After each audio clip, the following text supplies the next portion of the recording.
출애굽기 12장 29절에 36절 우리 교독하도록 합니다.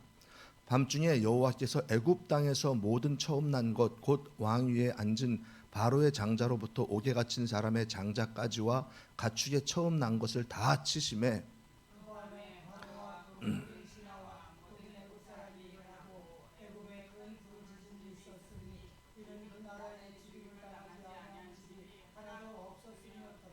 밤에 바로가 모세와 아론을 불러서 이르되 너희와 이스라엘 자손은 일어나 내 백성 가운데에서 떠나 너희의 말대로 가서 여호와를 섬기며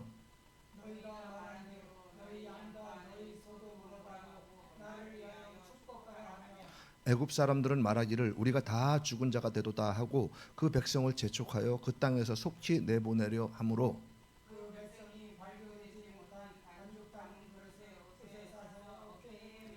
이스라엘 자손이 모세의 말대로 하여 애굽 사람에게 은, 금, 패물과 의복을 구하매 여호와께서 애굽 사람들에게 이스라엘 백성에게 은혜를 입히게 하사 그들이 구하는 대로 주게 하심으로 그들이 애굽 사람의 물품을 취하였더라. 아멘. 할렐루야. 예수님은 우리의 왕이십니다. 예수님은 우리의 생명이십니다. 예수님은 우리의 전부이십니다. 여러분, 예수님을 만나고 예수님을 회복하면은요, 우리의 전부가 회복됩니다. 우리 문제가 해결되고 우리 각색 질병이 떠나가고 우리의 상한 심령이 회복되고 우리의 갈 길이 보입니다. 여러분, 우리는 내일 일을 알지 못합니다. 그래서 오늘 드리는 이 예배가 우리에게 마지막 예배가 될 수 있습니다. 저도 오늘 마지막 설교라는 마음으로 온 힘을 다해서 예수를 선포하고 여러분은 또 온 마음을 다해서 예배드림으로 오늘 예수님을 만나야 합니다. 그러므로 말씀을 들을 때, 말씀을 듣는 중에, 말씀을 듣는 가운데 그 말씀 가운데 임재하시는 예수님, 그 말씀 자체이신 예수님, 그 예수님을 꼭 만나시기를 주님의 이름으로 축원합니다. 자, 오늘은요 출애굽 12장 29절 36절 말씀을 통해서 어린 양의 피가 있는가라는 제목으로 말씀 선포합니다. 지금 우리 앞에 가장 큰 문제는 무엇입니까? 그러니까 가장 큰 두려움은 무엇입니까? 가장 큰 불안은 무엇이에요? 여러분, 지금 여러분 앞에, 지금 현실 앞에, 현실적으로 도대체 무엇이 가장 두렵고 무엇이 가장 불안합니까? 무엇이? 몸 아픈 것일 수도 있고, 그리고 경제적으로 힘든 것일 수도 있고, 나이가 먹어서 어떻게 되나 이런 것도 걱정될 수도 있고 두려울 수도 있고. 그러나 여러분, 그 우리가 정말 가장 문제가 되고 가장 두렵고 가장 불안한 것은요 죽음의 문제입니다. 그리고 어둠의 문제예요. 모든 천지가 깜깜해봐요. 애굽 땅에요 심판의 밤이 임했을 때 왕의 집에도 종의 집에도 예외는 없었습니다. 그러니까 장자의 울음소리와 통곡이 온 땅을 가득 메웠어요. 집집마다. 오늘 우리의 삶에도요 이와 같은 어둠의 밤이 있습니다. 돈으로 해결할 수 없는 문제, 권력으로 이길 수 없는 두려움, 바로 죄와 죽음의 그림자입니다. 그러나 하나님의 백성은요 살아났습니다. 무엇이 그들을 살렸습니까? 바로 어린 양의 피입니다. 한 아이가 있는데 방에서 잘 놀다가 갑자기 정전이 된 거예요. 불이 확 나가버린 거예요. 깜깜해지잖아요. 그러니까 그 아이가 엉엉 울고 있는 거예요. 깜짝 놀라서 너무너무 두려워서 무서워서 막 울고 있는 거예요. 그때 아버지가 와서 그 아이를 그냥 꼭 안아주기만 했어요. 안자마자 아이는 울음을 그치는 거예요. 여러분, 정전이 된 상태는 그대로예요. 그 어두운 상태는 그대로예요. 그런데 아버지가 와서 안아줬을 뿐인데 울음은 싹 그쳐버린 거예요. 요양원에서요, 요양원에서 한 영혼이 죽음을 기다리면서 두려워 떨고 있는 거예요. 너무 두려운 거예요. 그런데 임종 예배를 드릴 때 찬양을 하고 찬송을 부르고 그리고 예수님 말씀을 선포하고, 그러니까 표정이 안정이 되는 거예요. 평안해지는 거예요. 여러분, 앞에 죽음은 여전하잖아요. 그 사람이 벌떡 일어난 거 아니잖아요. 앞에 죽음은 여전했지만 예수님이 그 영혼에 찾아와서 만져주니까 그 영혼이, 그 마음이 평안해지고 그리고 표정도 밝아지는 거예요. 여러분, 오늘 우리 앞에 있는 이 세상의 이 어둠은요 쉽게 사라지지 않습니다. 오늘 우리 앞에 있는 이 육신의 죽음은요 결코 없어지지 않습니다. 그러나 예수의 피 아래 있을 때요 우리는 아버지의 품 안에서 안전한 거예요. 주님 주시는 평안은요 어둠이 불안하지 않고 죽음이 두렵지 않습니다. 그런데 어떤 사람들은 잠들기 전에 이런 생각을 또 하는 사람도 있어요. 아, 내일은 괜찮을까? 혹시 무슨 일이 생기는 건 아니야? 세상에 너무 험해. 우리 딸이 걸어가는데 혹시 요즘에 막 이상한 사람들이 많이 있는데 뭐 막 무자비하게 뭐 폭력하들고 이런 거 많잖아요. 나쁜 사람 만나면 어떡하지? 이런 잠들기 전에 걱정하는 사람도 있어요. 마치 애굽의 장자의 재앙의 밤처럼 보이지 않는 이 두려움이 우리를 사로잡고 있습니다. 이처럼 죄와 두려움의 어둠 속에 갇혀 있습니다. 오늘 우리의 현실이 이와 같아요. 그러니까 이게 바로 예수의 피가 없는 인생의 현실입니다. 오늘 본문은요 이스라엘 백성들이 이제 430년 동안 애굽에서 노예로 종살이를 하고 끝이 보이지 않는 억압 속에 살면서 바로의 그 완강함 앞에서 그들은 무력했어요. 그러면서 그들끼리 그러는 거예요. 우리는 대대손손 종살이 하는구나. 하나님은 우리를 버리셨어. 어쩌면 우리를 이렇게 내버려 두실까? 우리는 여기서 절대 나갈 수가 없어 라는 이 생각이 마음 깊이 각인되어 있었을 겁니다. 그러나 하나님은요 그 어둠 한가운데에서 택한 백성 그 이스라엘을 구원하기 위해서 떨기나무 아래서 모세를 부르시고 말씀하십니다. 뭐라고 말씀합니까? 우리 출애굽기 3장 9절에서 10절 함께 읽어보죠. 시작. 이제 가라. 이스라엘 자손의 부르짖음이 내게 달하고 애굽 사람이 그들을 괴롭히는 학대도 내가 보았으니 이제 내가 너를 바로에게 보내어 너에게 내 백성 이스라엘 자손을 애굽에서 인도하여 내게 하리라. 아멘. 그러니까 하나님의 말씀을 들은 모세가 이제 바로에게 가서 얘기하는 거예요. 그대로 하나님이 내 백성을 예배를 받기 위해서 내보내라 그랬다. 그런데 바로가 허락하지 않는 거예요. 하나님은 9번의 그 재앙을 통해서 이스라엘 백성을 출애굽시키려 했지만 근데 이 완악한 바로가 허락하지 않았습니다. 그때 하나님은요 장자를 치는 10번째 재앙을 작정하고 어린 양의 피를 준비하라고 모세에게 이스라엘 백성들에게 하라고 준비하라고 그렇게 말씀하셨어요. 한번 볼까요? 출애굽기 12장 13절이요. 시작. 내가 애굽 땅을 칠 때 그 피가 너희가 사는 집에 있어서 너희를 위하여 표적이 될지라. 내가 피를 볼 때에 너희를 넘어가리니 재앙이 너희에게 내려 멸하지 아니하리라. 아멘. 그러니까 10재앙 중에 마지막 재앙이에요. 모든 장자를 치는 재앙. 사람뿐만 아니라요 가축까지도 처음 난 것은 다 치는 재앙이 온 애굽 땅에 임합니다. 우리 한 번 더 볼까요? 출애굽기 12장 29절 30절 오늘 본문이요. 시작. 밤중에 여호와께서 애굽 땅에서 모든 처음 난 곳 왕위에 앉은 바로의 장자로부터 옥에 갇힌 사람의 장자까지와 가축에 처음 난 것을 다 치심에 그 밤에 바로와 그 모든 신하와 모든 애굽 사람이 일어나고 애굽에 큰 부르짖음이 있었으니 이는 그 나라에 죽임을 당하지 아니한 집이 하나도 없었음이었더라.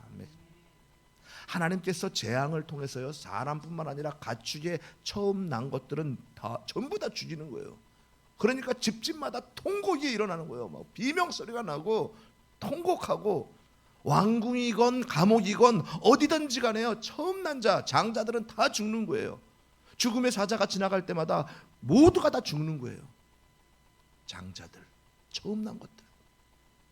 마침내 애굽의 권세를 무너뜨렸습니다.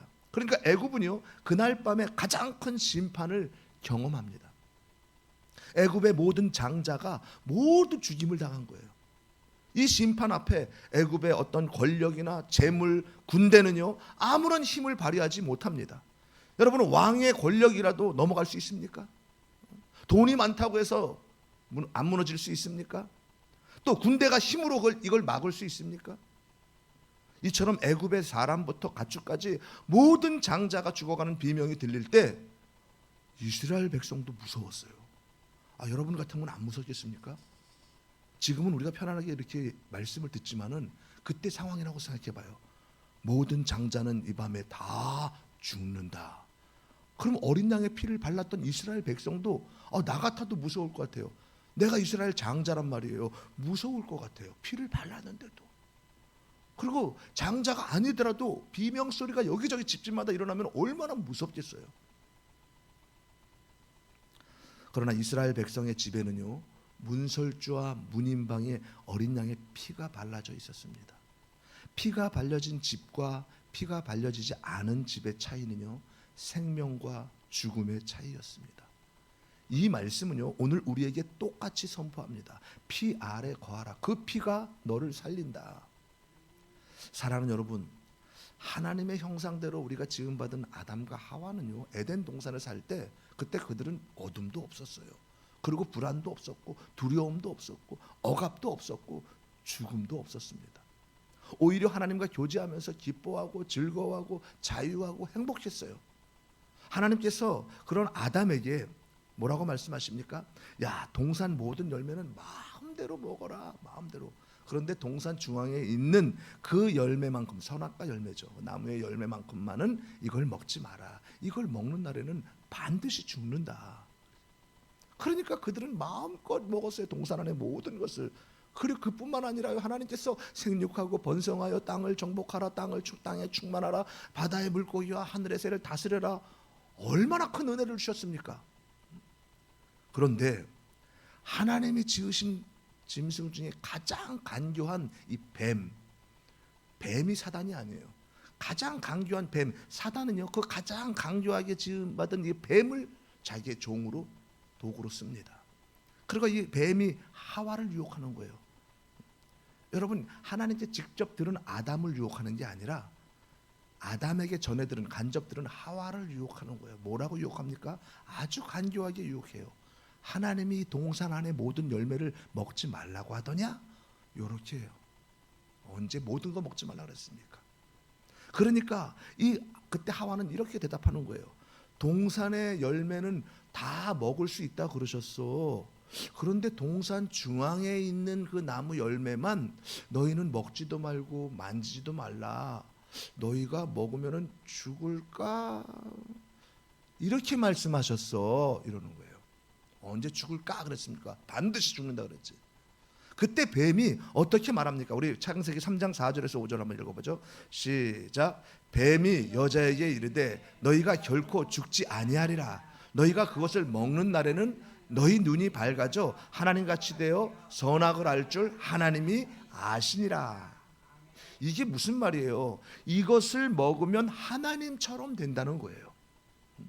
하나님이 이걸 먹으면 자기처럼 될까봐 너희에게 먹지 말라고 그러는 거야. 이러는 거잖아요. 그리고 그러는 거예요. 이거 먹어도 너희가 결코 죽지 않아. 이렇게 말하니까 하와가 그 소리를 듣고 다시 쳐다보는 거예요. 다시 쳐다보니까 성경에 기록되어 있어요. 하와가 바라보니까 먹음직도 하고 보암직도 하고 지혜롭게 할 만큼 탐스럽기도 한 거예요. 우와, 맛있게 보이는 거예요. 야, 이거 먹으면은 죽지 않는다고? 그리고 이거 먹으면은 하나님처럼 높아진다고? 그러고서 하와는요, 선악과 열매를 먹었습니다.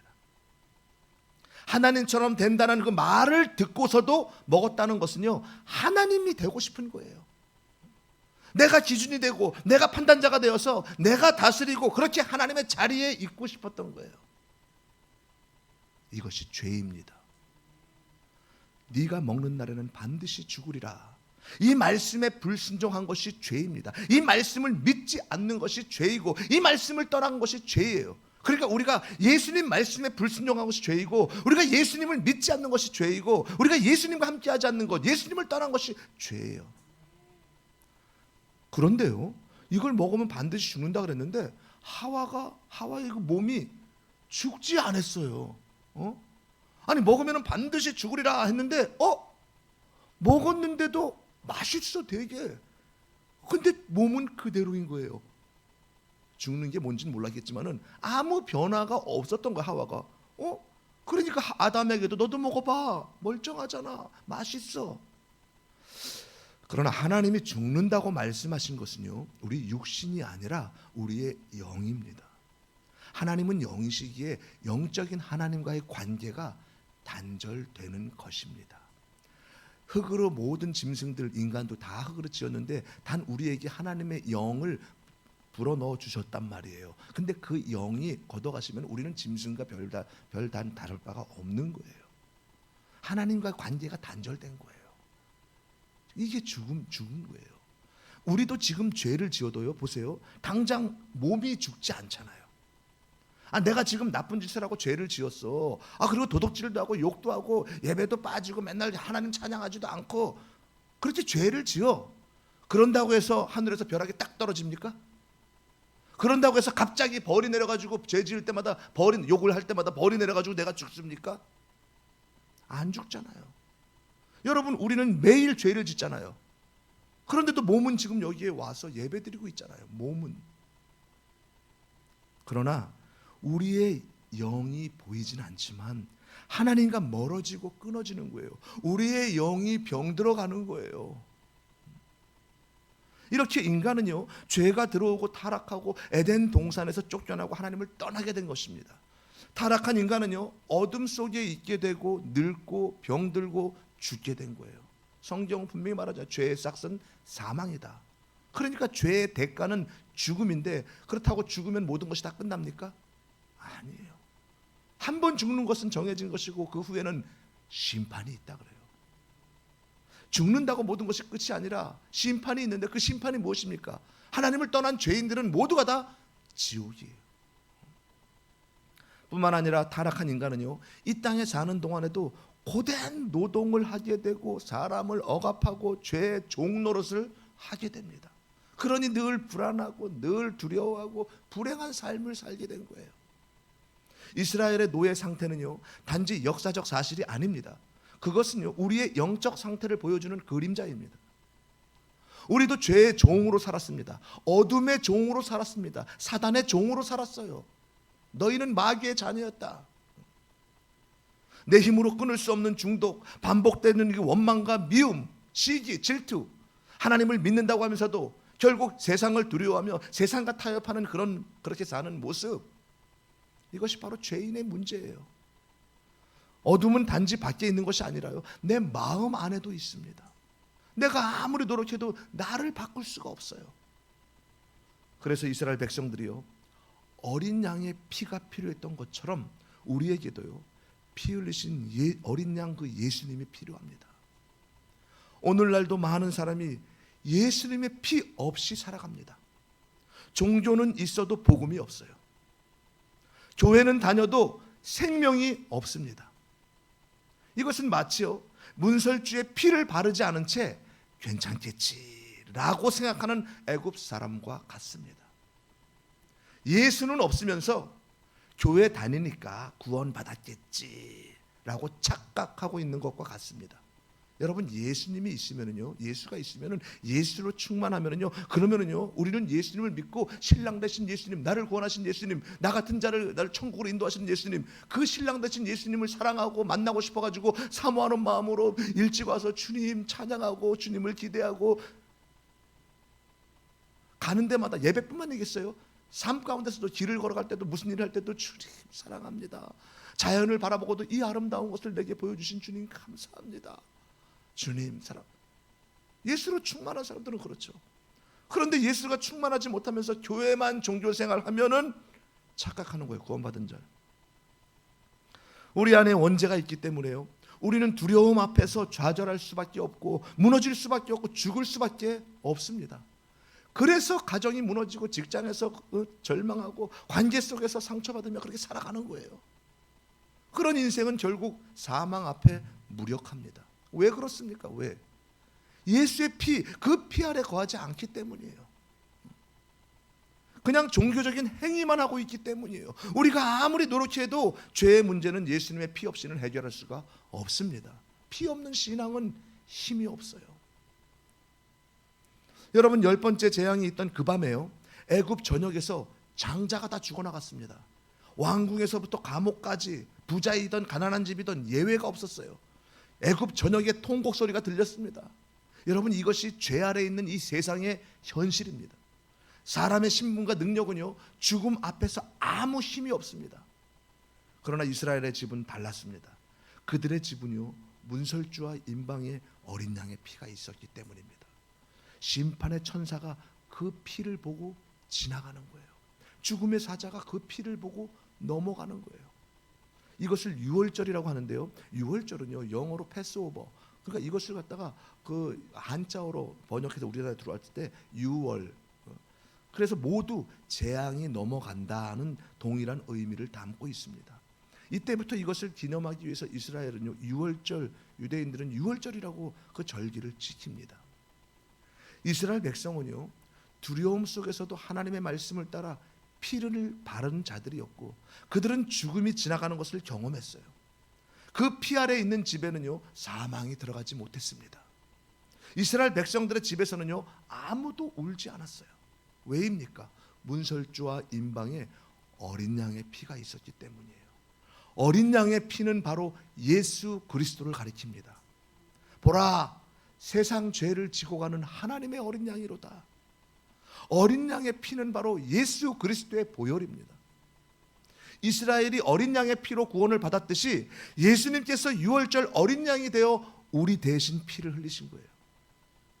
문설주에 발라진 피가 죽음을 멈추게 했듯이 예수님의 이 피는요 우리 인생의 심판과 저주를 막으셨습니다. 그가 찔림은 우리의 허물 때문이요 그가 상함은 우리의 죄악 때문이라. 아멘, 아멘. 그분의 피 아래 있을 때만 참된 안정과 자유가 있습니다.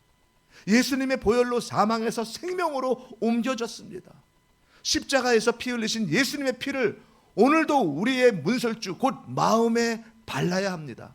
예수님의 피를 마음의 문설주에 발라야 합니다.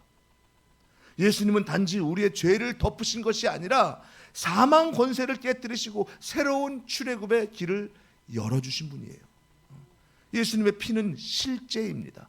이 피는 단순한 상징이 아니라 사망을 멈추는 하나님의 능력입니다.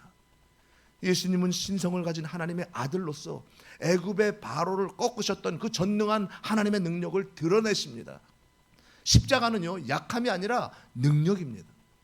예수님의 이름 앞에 마귀가 떨고 죄의 사실이 끊어지고 사망이 물러가는 이유가 바로 여기에 있습니다.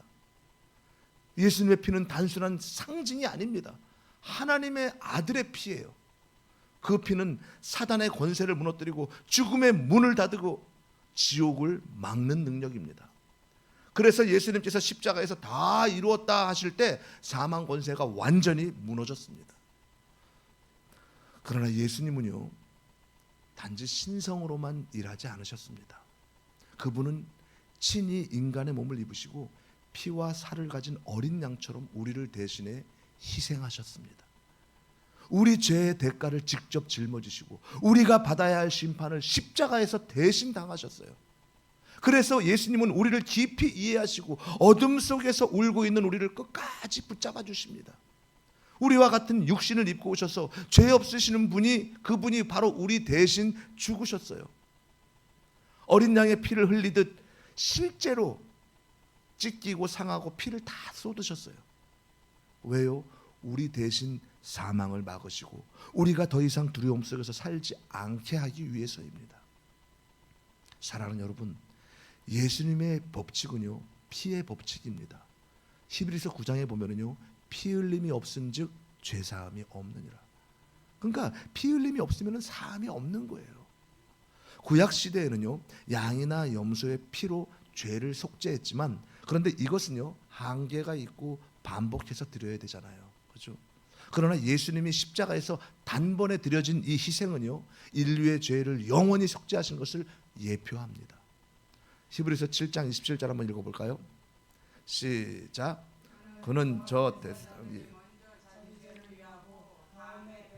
죄를 위하여 날마다 제사 드리는 것과 같이 할 필요가 없으니 이는 그가 단번에 자기를 드려 이루셨음이라. 아멘. 예수님의 희생이 드려진 후 더 이상 동물의 피는 필요가 없습니다. 애굽에서 어린 양의 피가 문설주에 발라야만 죽음이 넘어갔듯 예수님의 피가 우리를 덮을 때 사망은 더 이상 우리를 건드릴 수 없습니다. 예수님의 법칙은 단순해요. 피 아래 있는 자는 살리라. 이스라엘의 문설주에 발라진 피는요, 오직 예수님을 예표했습니다. 그리고 십자가에서 예수님은 실제로 피를 흘리셨고, 이제 그 피는요, 믿는 자에게 영원히 효력을 발휘하는 거예요. 하나님의 법칙은 단순한 거잖아요. 피 아래 있는 자는 살고 피 밖에 있는 자는 죽는 거예요. 문설주에 양의 피가 있으면 죽음의 사자가 넘어갔듯이, 마음의 문설주에 예수의 피가 있으면요, 죽음의 심판이 없고 생명이 살아납니다. 여러분, 이제 우리는요, 해야 할 일이 있습니다. 문설주의 피를 바르는 것처럼 믿음으로 예수님의 피 아래 거해야 해요. 예수님의 피 아래 거하는 사람은요, 더 이상 과거의 실패와 저주 속에 머물러 있지 않습니다. 예를 들어서요, 한 가정에서 부부 갈등으로 인해서 그냥 이혼 직전까지 싸우는 거예요. 막 이혼 직전까지 갔던 집이 있었습니다. 그런데 예수님의 피를 의지해서 함께 회개하며 기도하자 놀라운 일이 일어났습니다.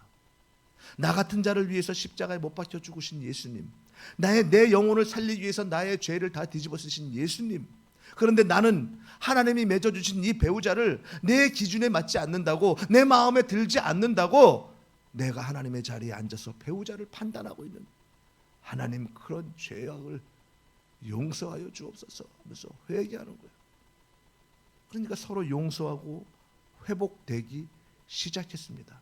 예수의 피 안에 거하니까, 예수의 피를 다시 묵상하고 깊이 생각하니까 나의 죄가 보이는 거예요. 그리고 감사가 보이는 거예요.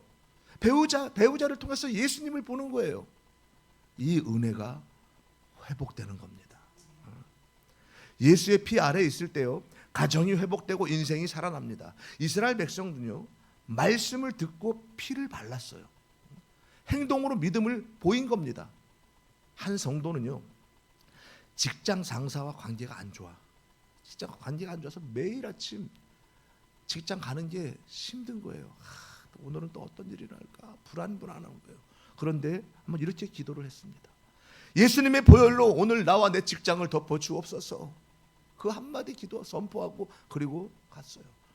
그렇게 기도만 했을 뿐인데, 그런데 놀라운 일이 일어납니다. 그때부터 직장에서요, 평안이 임하는 거예요. 자기 마음이.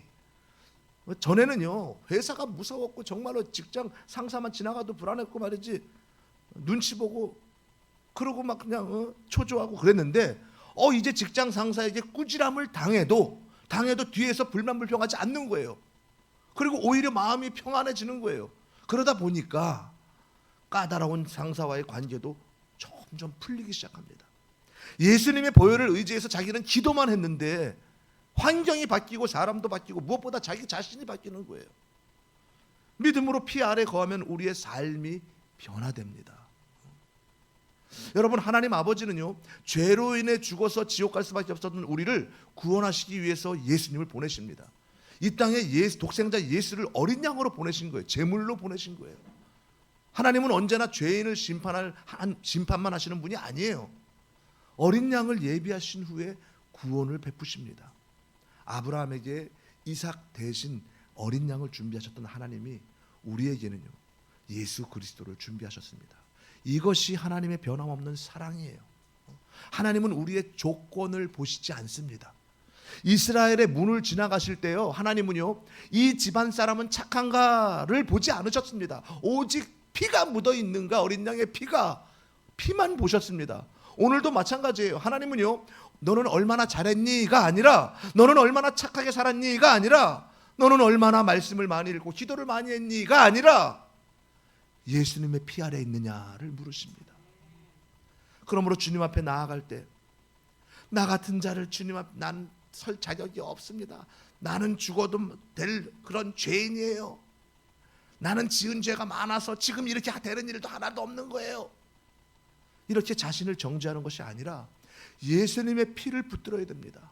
주님, 나는 주님 앞에 설 자격이 없는 죄인입니다. 그러나 그런 나를 위해 십자가에서 피 흘리신 그 예수님을 믿습니다. 그 예수님의 피로 내가 죄사함 받은 걸 믿습니다. 그 예수님의 보혈로 나를 덮어주옵소서. 하나님은요, 우리의 과거도 실수도 보지 않으십니다. 오직 예수님의 피를 보십니다. 애굽 사람들은요, 어린 양의 피를 바른 자가 없는 거예요. 거기에 오늘 말씀 보니까 그 나라에 죽임당하지 아니한 집이 하나도 없었습니다. 그럼 다 죽었다는 거예요. 그렇죠? 이스라엘 백성 중에도요, 그 말을 듣고도 그 말을 믿지 못해서 아마 어린 양의 피를 바르지 않은 집은 다 죽는 거예요.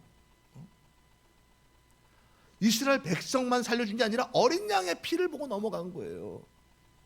출애굽 후에 광야에서요, 출애굽한 다음에 모세하고 이제 이스라엘 백성들이 광야에서 이 불만불평을 하잖아요. 물이 없다, 먹을 것이 없다, 너무너무 힘드니까 불만불평을 하는 거예요. 그러니까 하나님께서 불뱀을 보내셔가지고 물리는 자는 다 죽게 하신 거예요.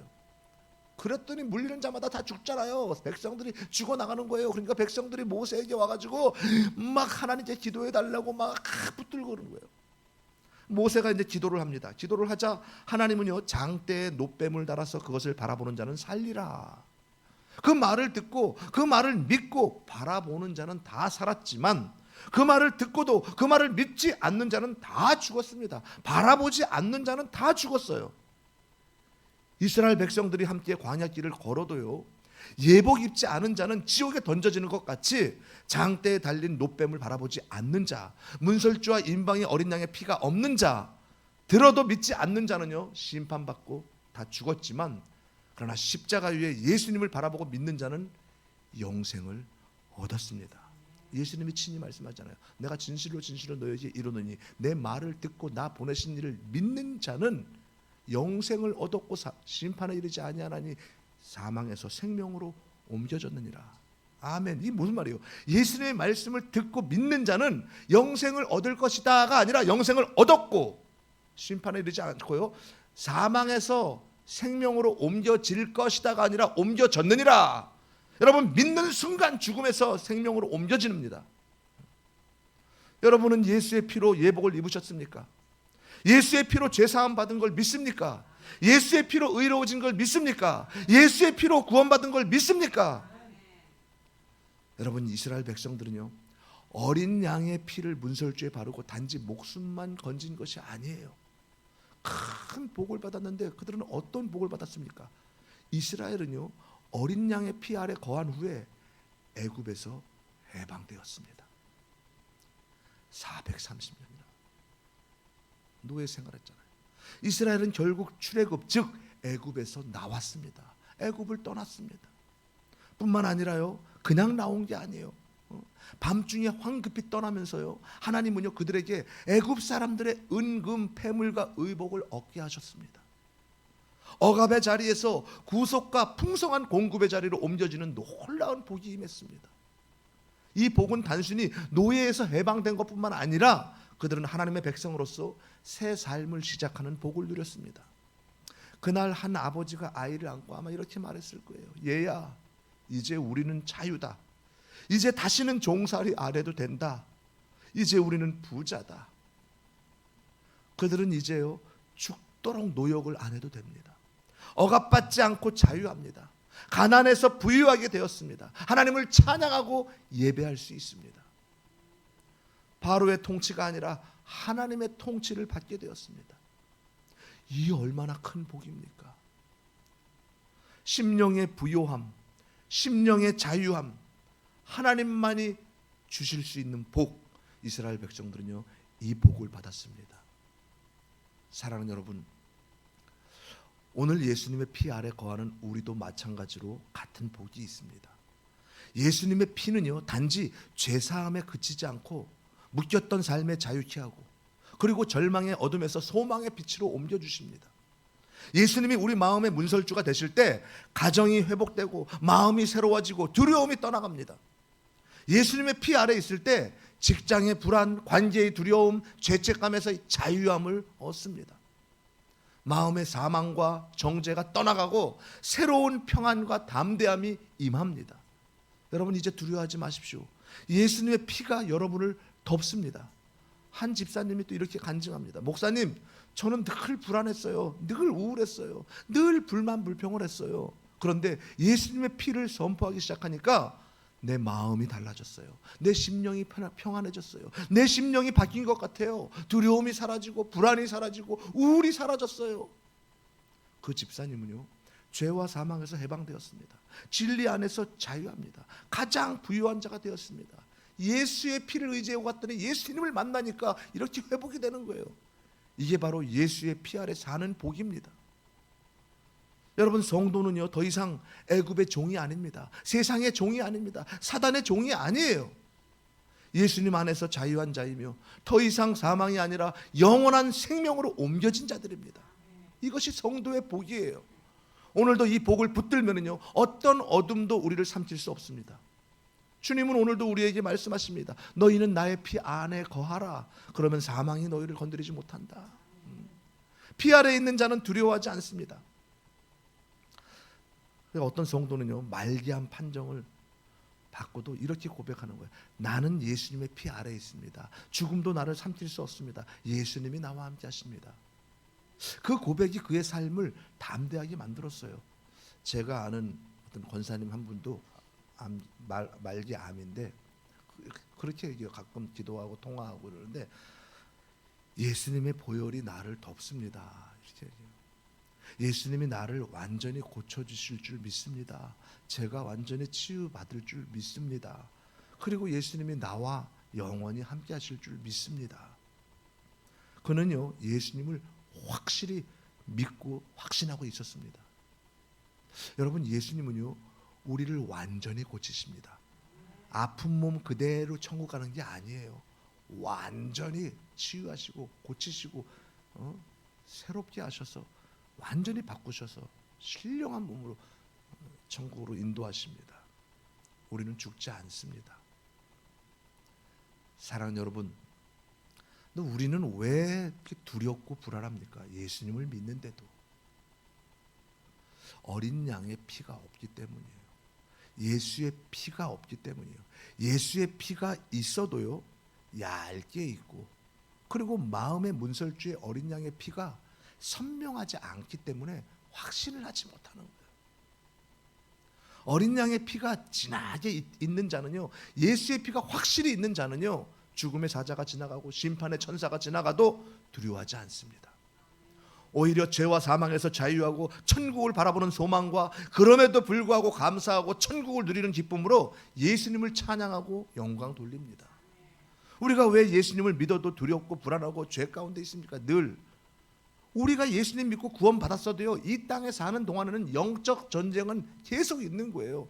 여러분, 사도 바울도 그랬습니다. 예수님을 인격적으로 만나고 오직 예수님을 전하면서 예수님 영광 위에 살았잖아요. 그렇게. 그런데도 그는 어떻습니까? 그가 고백하는 거예요. 로마서에 보면, 로마서 7장에 보면 이런 고백을 합니다. 내 속사람으로는 하나님의 법을 즐거워하되 내 지체 속에서 한 다른 법이 내 마음의 법과 싸워 내 지체 속에 있는 죄의 법으로 나를 사로잡는 것을 보는도다. 오호라, 나는 공고한 사람이로다. 이 사망의 몸에서 누가 나를 건져낼 수 있느냐. 내 자신이 마음으로는 하나님의 법을, 육신으로는 죄의 법을 섬기노라. 바울이 누굽니까? 사도 바울의 사도. 성경을 14권이나 기록했던, 하나님의 그냥 완전히 붙들렸던 그런 몸된 교회를 세우고 가는 곳마다 로마의 복음을 전했던 그런 위대한 바울, 우리가 보기에 그런 바울도요, 그런 바울 같은 자도 영적 전쟁이 치열한 거예요. 내가 하나님만 쫓는 것 같은데 내 안에 죄의 법이 늘 부딪히는 거예요. 그런데 여러분, 정죄하지 마십시오. 우린요 예수의 피로 해방되었습니다. 바울이 자신을 그렇게 정죄하고 난 후에 바로 어떻게 고백합니까? 우리 한번 볼까요? 그 말씀 바로 다음 로마서 8장 1절 2절 시작. 그러므로 이제 그리스도 예수 안에 있는 자에게는 결코 정죄함이 없나니 이는 그리스도 예수 안에 있는 생명의 성령의 법이 죄와 사망의 법에서 너를 해방하였음이니라. 아멘, 아멘. 이미 예수의 피 안에 있는 우리를요 죄와 사망에서 이미 해방하셨어요. 다 이뤘다. 이미 다 해결하셨어요. 우리의 믿음이 문제인 거죠. 이 어린 양의 피, 예수의 피를 믿고 우리는 확신해야 합니다. 이제 우리는요 우리 마음의 문설주에 예수님의 피를 다시 발라야 합니다. 형식적인 신앙을 벗고 오늘 밤, 오늘부터 하나님 앞에서 다시 한번 결단합시다. 주여, 나의 집과 나의 마음 위에 주의 피를 바르오니 사망 권세는 떠나갈지어다. 주님이 나와 함께 하시고 주님이 십자가에서 다 이루셨다는 그 믿음으로 살게 하여 주시옵소서. 이렇게 오늘 결단합시다. 이제 더 이상 예수님의 피 없는 종교 생활을 하지 않겠습니다. 예수님의 피 아래로 들어가겠습니다. 우리 가정, 우리 자녀, 우리 일터, 우리 삶 가운데 예수님의 피를 선포합시다, 여러분. 이렇게 고백하세요. 주님, 이제부터 나는 내 인생을 예수님의 피 아래 두겠습니다. 내 가정도, 내 자녀도, 내 직장도, 내 건강도 예수님의 피 아래 둡니다. 예수님의 보혈로 덮어주시옵소서. 그렇게 고백하고 선포할 때 역사가 일어날 줄 믿습니다. 사랑하는 여러분, 여러분 예수의 피가 진하게 묻혀 있습니까? 예수의 보혈이 여러분을 덮고 있습니까? 아멘. 그렇다면요, 오늘 예배를 마치고 돌아갈 때 여러분의 마음속에 이 고백이 있기를 바랍니다. 나는 더 이상 어둠의 종이 아니다. 예수님의 피가 우리 가정을 덮습니다. 내 자녀를 덮습니다. 내 직장과 삶을 덮습니다. 사망아, 너는 나를 건드리지 못한다. 내 삶의 문설주에는 생명의 피가 흐른다. 이렇게 선포하세요. 이것이 기도입니다. 그리고 찬양하세요. 나의 죄를 씻기는 예수의 피밖에 없네. 나를 정케 하기도 예수의 피밖에 없네. 이렇게 찬송하세요. 이것이 기도입니다. 예수의 피를 찬양하고 예수의 보혈을 찬양할 때 각색 질병이 떠나갑니다. 어둠의 영이 떠나갑니다. 내 영이 살아납니다. 주의 보혈 능력이 또다. 주의 피 믿으오. 주의 보혈 그 어린 양의 매우 귀중한 피로다. 주의 보혈의 능력이 있습니다. 예수의 피로 덮어달라고, 주의 보혈로 덮어달라고 기도하세요. 그렇게 선포하세요. 주님, 내 영혼에 임재하시고 예수의 피를 덮어주옵소서. 우리의 심령 가운데 주의 보혈로 덮어주옵소서. 이곳에 임재하시고 이곳에 어린 양의 피로 덮어주옵소서. 이렇게 예수의 피를 의지해서 기도하세요. 그럴 때 주님의 피 아래 있는 자를 반드시 보호하시고 자유케 하실 줄 믿습니다. 매일 삶의 현장에서 예수의 피를 선포하십시오. 그러면 사망과 저주는 지나가고 하나님의 평안과 승리가 임할 것입니다.